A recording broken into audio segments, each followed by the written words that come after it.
नमस्कार बच्चों। आज का वीडियो आरोह भाग 2 के नमक पाठ से लिया गया है। इस नमक पाठ की लेखिका है रजिया सज्जाद जही। नमक शब्द बेटा अन्न से जुड़ा होता है। नमक से जुड़े हुए आप सबने लोकोक्तियाँ मुहावरे के बारे में पढ़ा होगा। नमक हलाली करना, नमक हलाली करना और नमक हरामी करना। जो स्वामी भक्त होता है वो नमक हलाल होता है, अर्थात जो स्वामी भक्ति का काम करते हैं वो नमक हलाली करता है। और जब नमक हरामी जो उपकार करता है, मालिक के प्रति देशद्रोह का काम करता है या उसके विरुद्ध षड्यंत्र का काम करता है, वो नमक हराम होता है। जले पे नमक छिड़कना मतलब दुखी को और अधिक दुखी करने वाली बात भी नमक से जुड़ी होती है। नमक का हक अदा करना मतलब जो अपना जो हक रहता है, जो किया गया जो उपकार रहता है, उसको वापिस से पूर्ण करना। अर्थात जो बात थी कि उपकार का बदला चुकाना, जो कहते हैं कि जिसका देश का हमने नमक खाया है तो समय पड़ने पर देश ने हमें सब कुछ दिया है, हमें इज्जत दी है, सुरक्षा दी है, मान सम्मान दिया है। जब जरूरत पड़ने पर हम उसका बदला जरूर चुकाएंगे। तो उपकार का बदला चुकाना होता है नमक का हक अदा करना। और नमक खुआर होता है बेटा जिसने किसी का नमक खाया हो, उस व्यक्ति के लिए क्या होता है, नमक खुआर शब्द का प्रयोग किया जाता है। ठीक, ये तो थे नमक से जुड़ी हुई बातें। नमक होता है अन्न, मतलब वो अन्न जिसका हमें हक अदा करना होता है। अपने देश की मिट्टी की से भी जुड़ी हुई बातें हम बतला सकते हैं, कह सकते हैं। तो उसकी इस नमक पाठ की लेखिका है रजिया सज्जाद जही। आगे देखते हैं। लेखिका परिचय। लेखिका रजिया सज्जाद जहीर आधुनिक उर्दू कथा साहित्य की प्रमुख लेखिका मानी जाती हैं। इनका जन्म 15 फरवरी 1917 ईस्वी में राजस्थान के अजमेर में हुआ था। उन्होंने बीए तक की शिक्षा घर पर ही रहकर प्राप्त की। विवाह के बाद वो इलाहाबाद से एमए उर्दू की परीक्षा पास की और सन 1947 में ईस्वी में वे अजमेर से लखनऊ जा आ गई और वहाँ करामत हुसैन गर्ल्स कॉलेज में अध्यापन कार्य करने लगी। साथ में ही वे लेखिका कर्म से भी जुड़ी रही। उन्होंने विभिन्न रचनाक्रम किए और उन्हीं के तहत उन्हें ख्याति पुरस्कृत किया जाने लगा। उन्हीं में अखिल भारतीय लेखिका संघ अवार्ड से अलंकृत किया गया और सोवियत भूमि नेहरू पुरस्कार तो उत्तर प्रदेश से हिंदी उर्दू अकादमी पुरस्कार से सम्मानित किया गया। उनकी मृत्यु 18 दिसंबर सन 1979 ईस्वी में हुई। प्रमुख रचनाएं। रजिया सजीर का ये जो जीवन परिचय है कि ये आज़ादी से पहले जन्म हुआ है और आज़ादी के समय ये बिल्कुल एक प्रखर लेखिका बन चुकी थी। और इनकी जो प्रमुख रचनाएं हैं, रजिया सजीर जहीर मूलतः उर्दू की कहानी लेखिका है।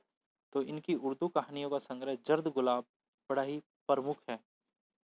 जर्द गुलाब बड़ा ही प्रमुख है और उन्हीं के बारे में इन्हें ख्याति मिली। उसी के बारे में इन्हें विभिन्न प्रकार से प्रशंसा से नवाजा गया। तो देखो इस पाठ का सार क्या है। सार देखिए, इसमें पात्र हैं, इस कहानी के पात्र हैं, एक सिख बीबी है और दूसरी सफिया है। दोनों की मुलाकात एक कीर्तन के दौरान होती है, कीर्तन के दौरान। और सफिया को उस सिख बीबी में अपनी माँ की सूरत नजर आती है। जब कीर्तन में ही उपस्थित किसी बहू के द्वारा सिख बीबी को पता चला कि ये कल लाहौर जाएंगी, तो सिख बीबी लाहौर से हिंदुस्तान आई थी। सिख बीबी लाहौर से हिंदुस्तान आई थी। जब उन्हें पता लगा कि अपने वतन लाहौर जा रही है तो वो कीर्तन से सरक कर उसके पास आ बैठती हैं और उसे वार्तालाप करना शुरू करती हैं और नमक लाने की पेशकश करती कि वहाँ से जाओ तो मेरे लिए नमक लेके आओ। और वो उसमें अपनी माँ की सूरत दिखती है। वैसा ही उनका व्यक्तित्व था, वैसे ही कपड़े थे, वैसे ही हाव भाव थे, उसी का उसमें सूरत नजर आती है। देखो, प्रस्तुत कहानी नमक में लेखिका ने भारत पाक विभाजन के पश्चात सन 1947 में जो भारत और पाकिस्तान का विभाजन हुआ था, सरहद यानी सीमा के दोनों ओर जो विस्थापित पुनर्वासित विस्थापित लोग थे, वहां से विस्थापित किए गए थे, उनको दोबारा से बसा बसा दिया गया था।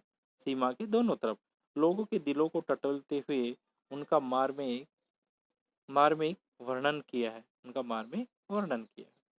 इस कहानी में लाहौर से आई सिख बीबी इस कहानी में लाहौर से आई सिख बीबी लाहौर को अब तक अपना वतन मानती है तथा वहां से नमक लाने की इच्छा व्यक्त करती है। वो लाहौर से आई थी, दिल्ली में आकर बस गई और उसको अपना वतन मानती है और वहां से नमक लाने की इच्छा करती है। सफिया उनमें अपनी माँ का रूप पाती है। वह उनके लिए नमक लाने के लिए कई तरीके अपनाती है।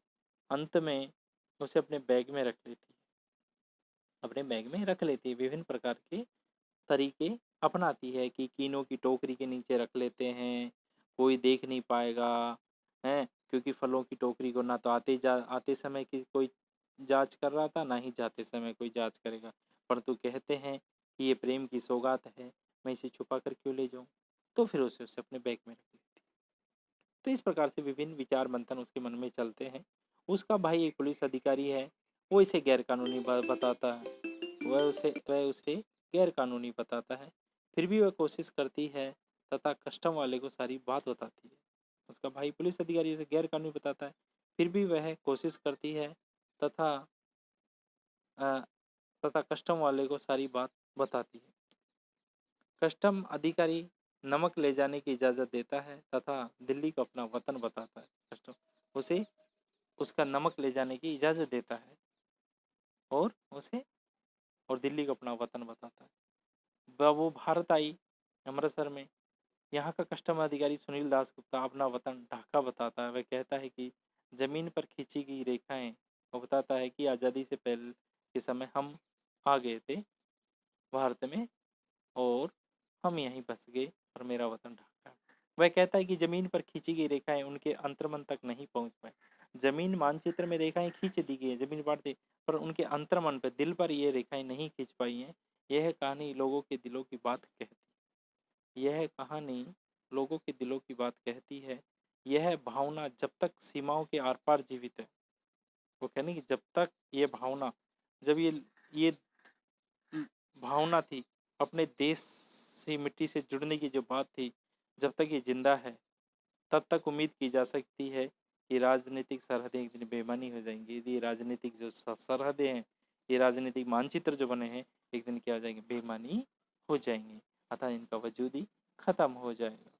तो तो कहते हैं कि रेखाएं खींच चुकी हैं, उसके बावजूद भी उनके अंतर्मन तक ये रेखाएं नहीं खींच पाई।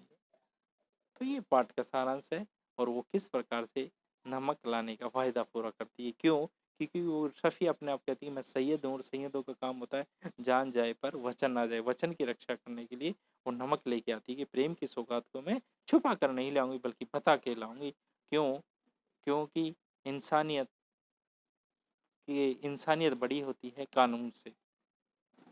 तो वो नमक लेकर आती है हिंदुस्तान। आप देखिए आगे जो इससे संबंधित कठिन शब्दावली है उसका हम जिक्र करें कि उर्दू की बात है तो उर्दू से संबंधित। तो यहाँ पर उनको भेंट किए थे उनके मित्र ने कि भारत पाकिस्तान की का एक मित्रता का एक सौगात है, दोनों के संबंध का एक सौगात है। वो फल था जो किसी मित्र ने उसे दिया था, वो था कीनू। तो कीनू माल्टा और संतरे के मिश्रण से तैयार किया गया एक मीठा फल है। कीनू जो पाकिस्तान से आ रहे थे वो लोग कीनू लाते हैं, भारत से जो जो लोग जाते हैं वो केले लेके जाते हैं। अब जो कठिन शब्दार्थ हैं उर्दू के, उन्हें उम्दा, बहुत बढ़िया, सौगात, भेंट, उपहार, गिफ्ट, अक्ष, परछाई, छाया, चित्र है।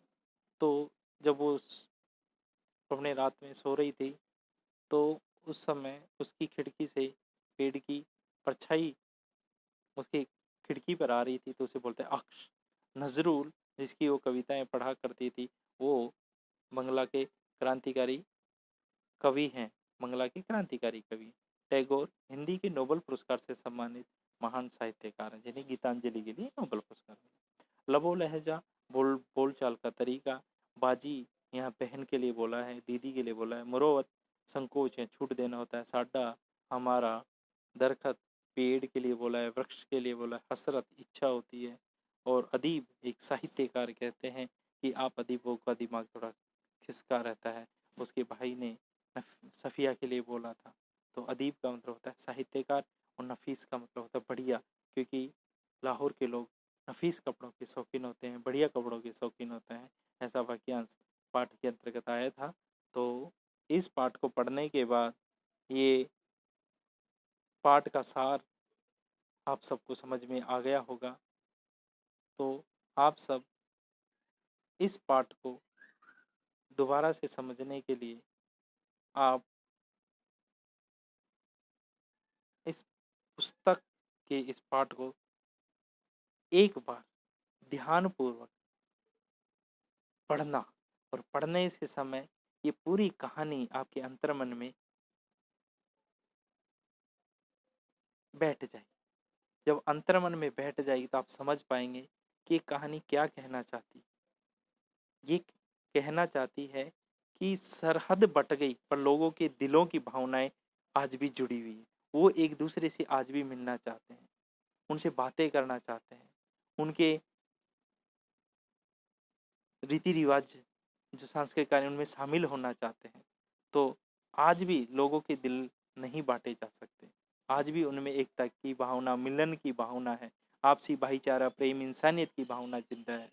तो उसी पीड़ा को, उसी मार्मिक पीड़ा को इस नमक पाठ में दर्शाने की कोशिश की है रजिया सज्जा जहीर ने। क्यों?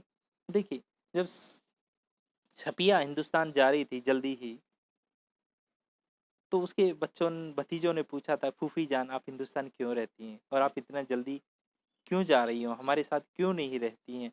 तो देखो, ये महिलाओं के लिए, बच्चों के लिए ये कितनी पीड़ा का है कि अपनों को बिछड़ कर वहाँ से एक जगह से दूसरी दिन जगह जाना पड़ता है, 1 साल से पहले दोबारा आ नहीं सकते, चाहे कितनी भी समस्या क्यों ना हो। तो इसी मार्मिक पीड़ा को इस पाठ में दर्शाने की कोशिश की है। तो आप इस पाठ को एक बार शांति से पढ़ना, ध्यानपूर्वक पढ़ना, तो पूरी कहानी है आपके अंतर्मन में बैठ जाएगी। आपको पूरी तरह समझ में आ जाएगी कि पाठ क्या कहना चाहता है। इस वीडियो को देखना, बहुत सारी बातें आपको समझ में आ जाएंगी। उर्दू शब्दावली को देखना कि कौन से शब्द उर्दू के हैं, उनका क्या अर्थ है, और आप इस पूरे चैप्टर से जुड़ पाएंगे। धन्यवाद।